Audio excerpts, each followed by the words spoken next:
Assalamualaikum warahmatullahi wabarakatuh. Salam sejahtera buat kita semua, mahasiswaku sekalian. Hari ini kita bahas mengenai metodologi penelitian. Khususnya kita akan bahas mengenai metode penelitian kualitatif. Terlebih dahulu kita baca buku Qualitative Research yang bagian pertama, edisi ketiga, yang di dalamnya itu ada pengantar yang menarik. Jadi ada pengantar bayang-bayang agenda revolusioner penelitian kualitatif yang ditulis oleh Saifuddin Zuhri Qudsi. Ini ditulis di halaman 21, halaman 21 Romawi. Jadi isinya adalah para penganut kualitatif percaya bahwa fenomena sosial tidak bisa diukur dengan kuantifikasi. Fenomena sosial sangat lekat dengan arti yang tersembunyi, makna yang tersirat atau laten, konotasi, dan suara-suara yang tak terdengar. Realitas seperti ini tidak bisa dijelaskan dengan angka untuk kemudian ditarik kesimpulan sebagai sebuah fakta sosial. Dibutuhkan intensitas dengan objek kajian demi memahami motif, maksud, atau makna di balik suatu tindakan. Jadi pengantar ini menjelaskan kepada kita sekalian bahwa ada yang unik dari metode penelitian kualitatif, yaitu dia mampu mengamati sebuah fenomena sosial yang sangat lekat dengan arti yang tersembunyi, makna yang tersirat atau laten, konotasi dan suara-suara yang tak terdengar. Jadi dengan demikian pada kesempatan ini kita akan bahas nanti dalam satu bagian ini, kita akan bahas mengenai bagaimana cara kita memanfaatkan perbedaan metode penelitian kualitatif dengan metode penelitian kuantitatif untuk penelitian yang sedang kita rancang. Tentu pada akhirnya Anda sendiri atau para peneliti yang harus memutuskan apakah dia akan menggunakan metode penelitian kuantitatif atau ingin menggunakan metode penelitian kualitatif.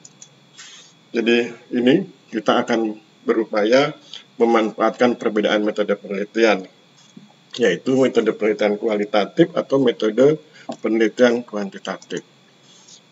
Untuk bisa memanfaatkan maka kita harus tahu perbedaan utama antara metode penelitian kualitatif dengan metode penelitian kuantitatif. Metode penelitian kualitatif itu cirinya adalah bersifat induktif, naturalistik, holistik, humanistik, a posteriori, fleksibel atau lentur, ini dalam konteks proposal, kemudian mengutamakan validitas atau kesahihan data atau kebenaran data. Sedangkan kuantitatif cirinya adalah deduktif, manipulatif, yang dimanipulasi itu adalah setting penelitiannya. Jadi misalnya peneliti akan menentukan ada berapa variabel yang akan dia teliti, itu kan bagian dari setting penelitian. Nah kemudian juga bersifat reduktif, karena nanti dia akan mengeneralisir begitu. Mekanistik, a priori, fix atau tuntas atau tegas, ini dalam konteks proposal penelitian, dan mengutamakan reliabilitas atau keajekan gitu ya. Jadi kalau sebuah penelitian dilakukan di sebuah lokasi, maka kesimpulannya itu nanti akan bisa digunakan untuk di lokasi yang lain atau berlaku di lokasi yang lain. Jadi kalau kita ingin melakukan penelitian, silahkan pilih mana yang kita suka atau mana yang cocok dengan tema-tema atau isu-isu yang akan dibahas. Misalnya kalau isu-isu sosial tentu lebih cocok kalau menggunakan metode penelitian kualitatif ya, itu.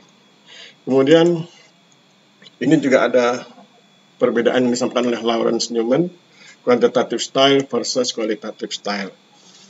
Yang sebelah kiri ini quantitative style, yang sebelah kanan qualitative style. Yang quantitative style misalnya measure objective fact, jadi mengukur objektivitas fakta. Sedangkan yang qualitative style construct social reality, cultural meaning, jadi mengkonstruksi realitas sosial dan memaknai budaya.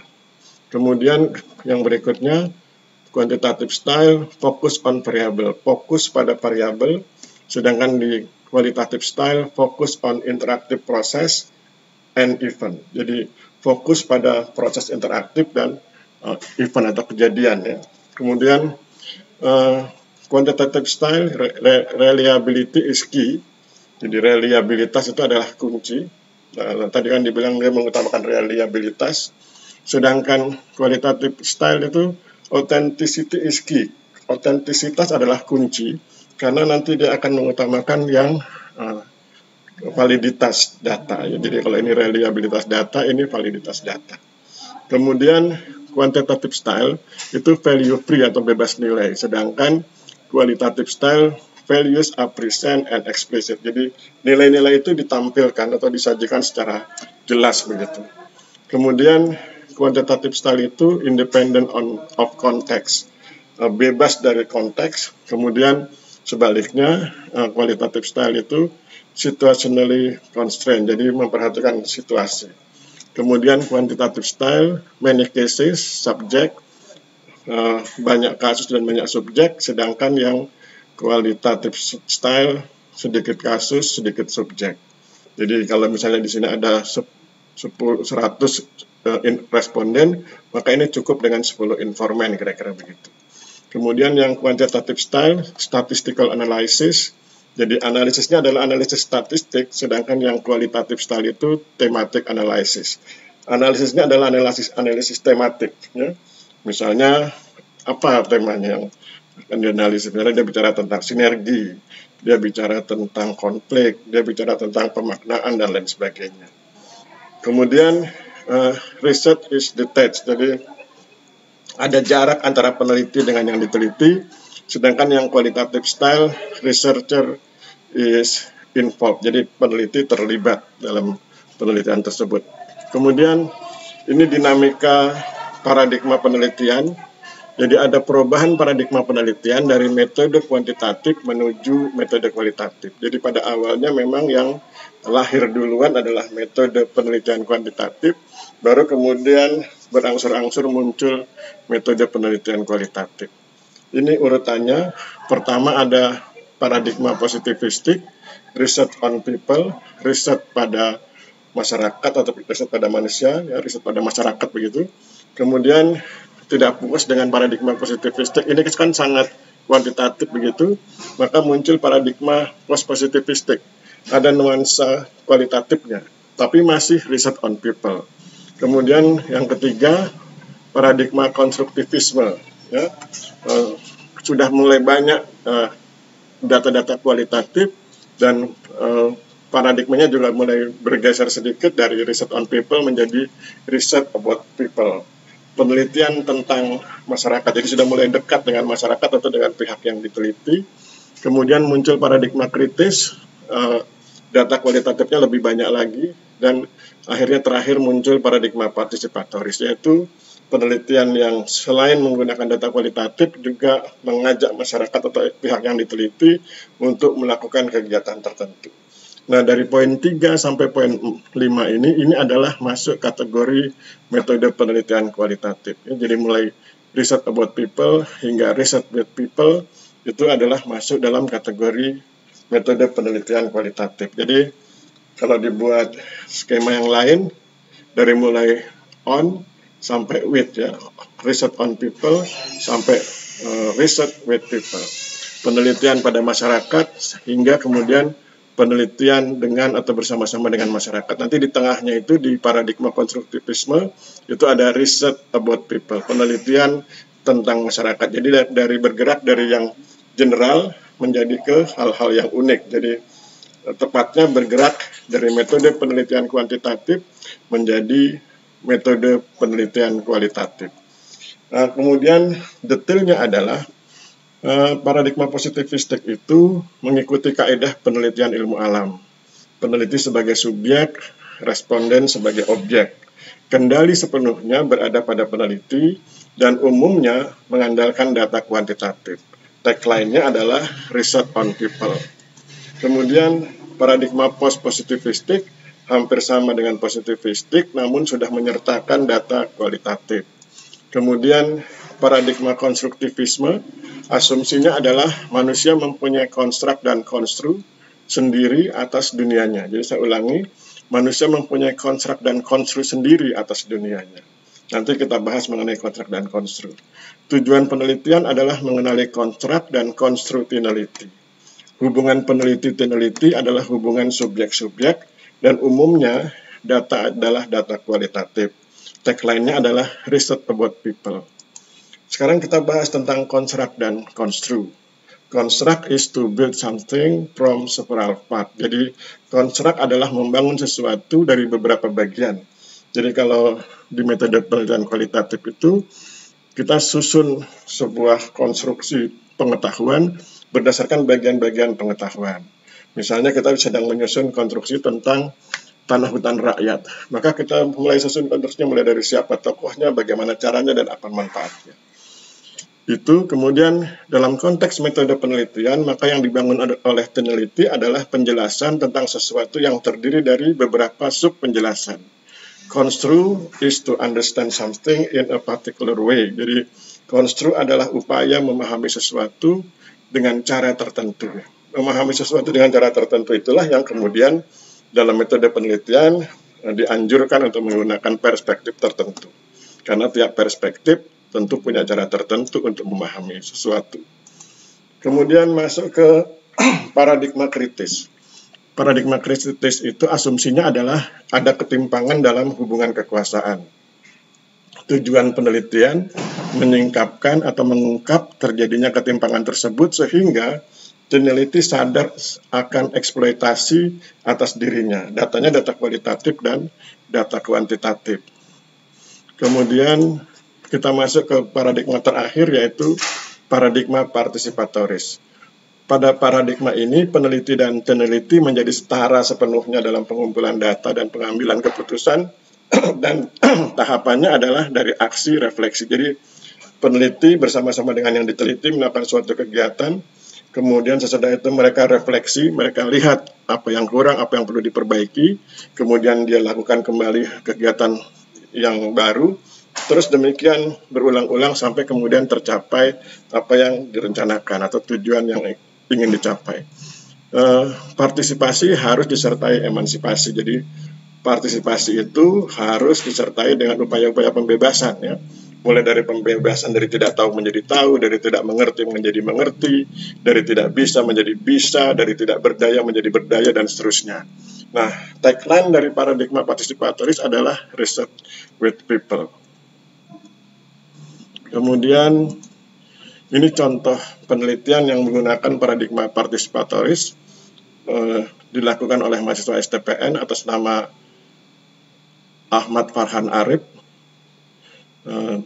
dengan judul skripsi Community Mapping dalam rangka pendaftaran tanah di Dusun Peliang, Desa Tanggumong, Kecamatan Sampang, Kabupaten Sampang. Metode penelitian yang digunakan adalah metode penelitian kualitatif dengan pendekatan deskriptif dan berparadigma partisipatoris.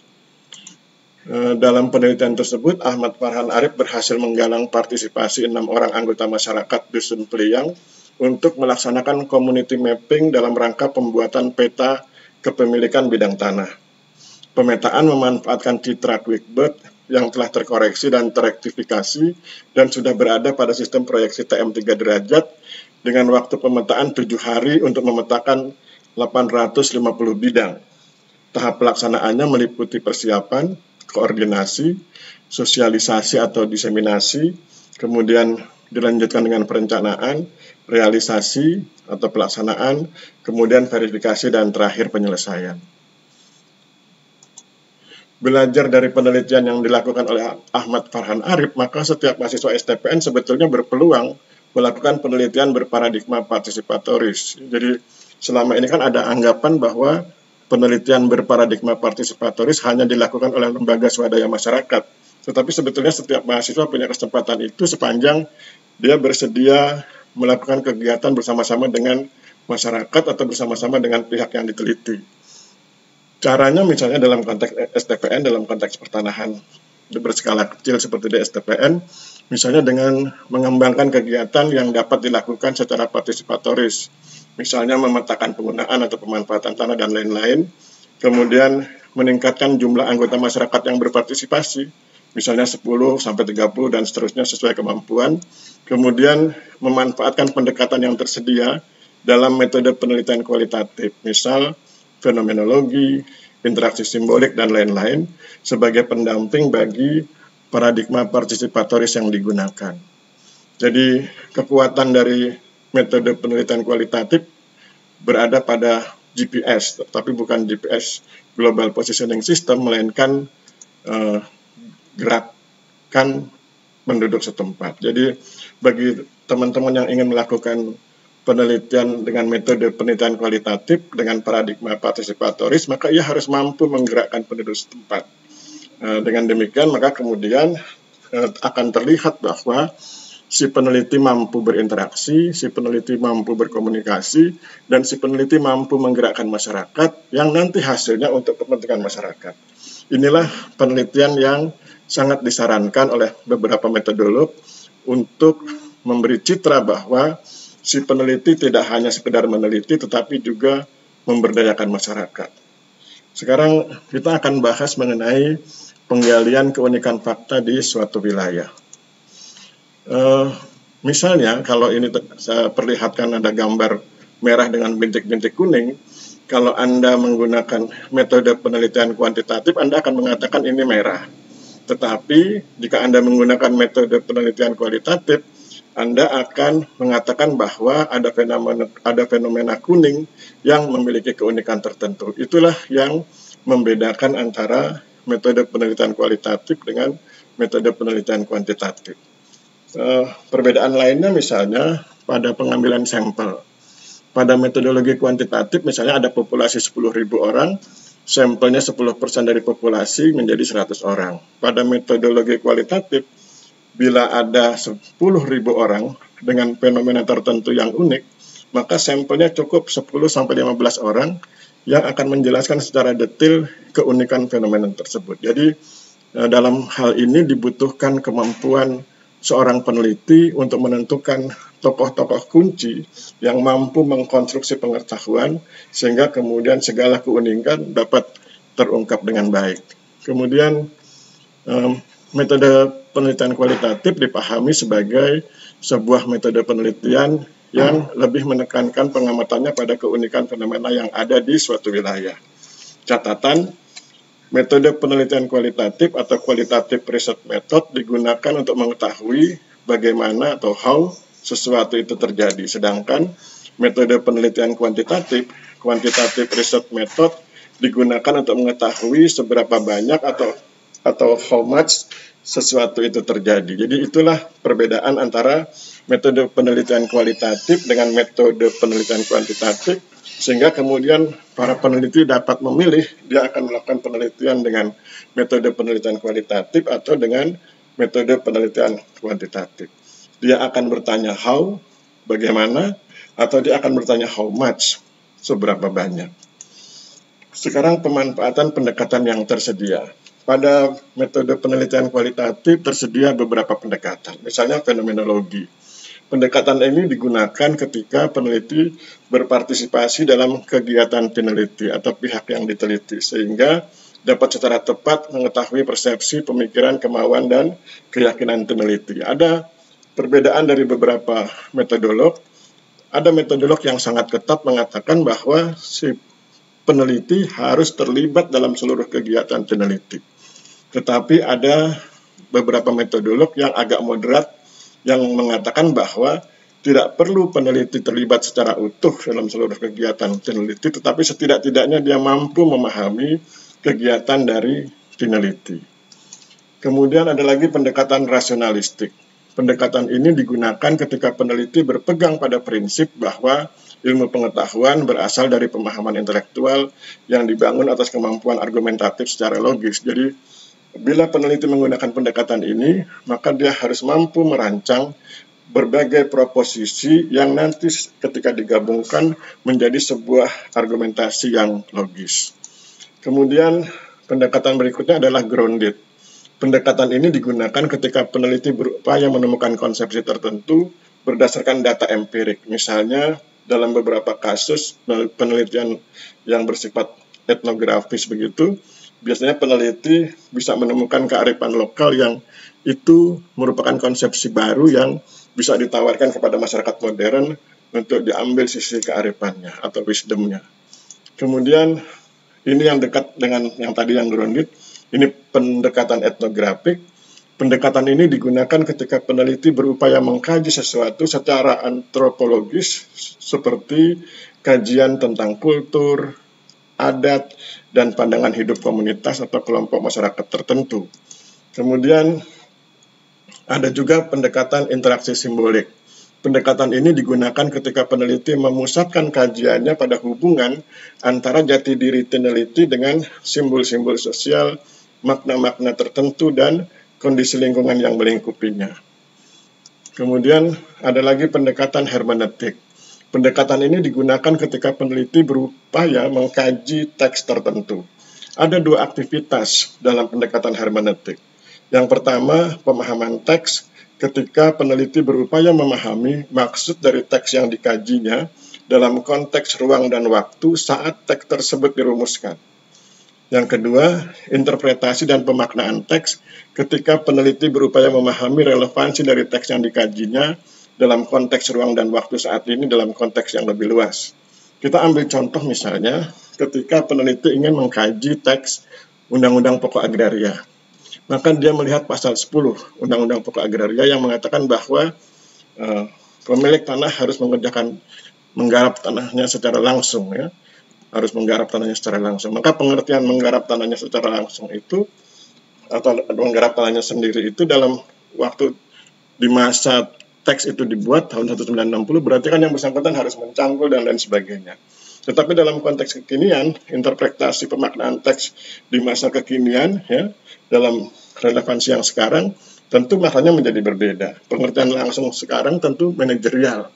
Jadi dia mengelola tanahnya secara langsung atau secara aktif begitu dalam konteks manajerial. Jadi saya ulangi bahwa pemahaman, kita ambil contoh pasal 10 Undang-Undang Pokok Agraria. Pemahaman teks ketika peneliti berupaya memahami maksud dari teks yang dikajinya dalam konteks ruang dan waktu saat teks tersebut dirumuskan. Pasal 10 Undang-Undang Pokok Agraria bahwa pemilik tanah harus menggarap tanahnya secara aktif, maka pengertian aktifnya adalah mengerjakan langsung, mencangkul, membajak, dan lain sebagainya. Tetapi kemudian interpretasi dan pemaknaan teks ketika peneliti berupaya memahami relevansi dari teks yang dikajinya dalam konteks ruang dan waktu saat ini dalam konteks yang lebih luas, maka maknanya tidak lagi seperti itu. Pengertian mengerjakan tanahnya secara aktif adalah aktif dalam makna manajerial. Jadi meskipun yang mengerjakan secara langsung turun ke tanah, turun menggarap tanahnya adalah orang lain, tapi dia aktif memanage, ya. Misalnya dengan menggunakan berbagai teknologi komunikasi. Pendekatan berikutnya adalah pendekatan yang disebut dengan SLA, Sustainable Livelihood Approach. Adalah suatu pendekatan yang memaduserasikan antara nilai-nilai livelihood, penghidupan, dengan nilai-nilai sustainability, keberlanjutan. Livelihood atau penghidupan adalah suatu cara yang dipilih dalam memperoleh penghasilan atau pendapatan untuk memenuhi kebutuhan hidup. Sustainability atau berkelanjutan adalah kemampuan untuk terus-menerus memberikan atau berada pada suatu kondisi yang sesuai harapan atau keinginan. Jadi itu dipaduserasikan. Bagaimana cara menggunakannya? Misalnya ketika Anda menggunakan Sustainable Livelihood Approach, Anda akan bicara tentang pertama konteks, kondisi, dan kecenderungan.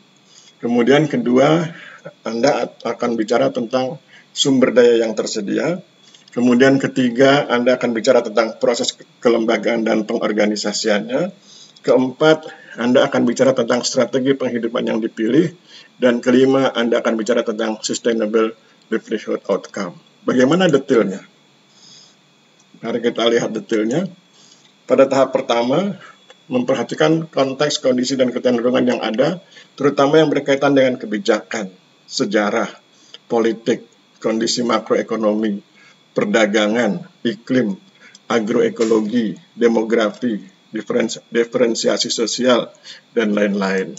Tahap kedua, memperhatikan sumber daya yang tersedia, terutama yang berkaitan dengan natural capital, modal alam, economic and financial capital, modal ekonomi dan finansial, human capital, modal manusia, social capital, modal sosial, dan lain-lain.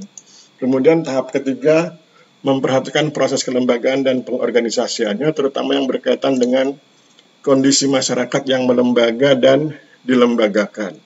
Dan bagaimana kondisi masyarakat ini diorganisir. baik oleh masyarakat yang bersangkutan maupun oleh pihak lain yang bersimpati kepada masyarakat tersebut.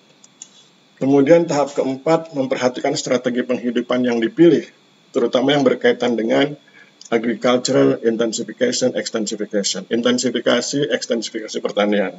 Kemudian livelihood diversification, penganekaragaman penghidupan. Dan yang ketiga, migrasi. Kemudian tahap kelima, memperhatikan yang berkaitan dengan livelihood outcome, yang terdiri dari 1. Peningkatan jumlah hari kerja yang berhasil diciptakan, 2. Reduksi kemiskinan, dan ketiga, perbaikan kemampuan atau kekuatan dalam mewujudkan well-being, kesehatan, kebahagiaan, dan kenyamanan masyarakat.